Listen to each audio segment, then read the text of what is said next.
On va commencer par le débat. Il reste 5 jours, l'écart se creuse. Ce soir, le débat. Est-ce que Marine Le Pen peut encore gagner ?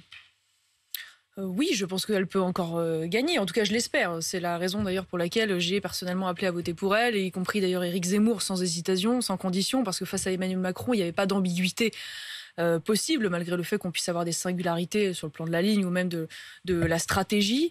Donc maintenant, ce que j'espère, et je crois que ça fait partie aussi des leçons dont j'ai été personnellement témoin en 2017, c'est qu'il y aura une volonté d'ouverture et de rassemblement réel qui n'est pas nécessairement perçue aujourd'hui clairement, et je crois que ça, là-dessus, c'est un enjeu important d'ici le second tour pour parler à tous les électeurs qui seront enclins spontanément à voter pour elle. Et la deuxième chose, c'est de faire attention également de ne pas parler exclusivement aux électeurs de Jean-Luc Mélenchon, comme la campagne depuis maintenant une dizaine de jours semble donner. On a le sentiment, voilà, qu'aujourd'hui l'élection pour Emmanuel Macron et Marine Le Pen se joue autour des électeurs de Jean-Luc Mélenchon. Vous aimeriez bien qu'elle vous regarde un peu plus, vous ?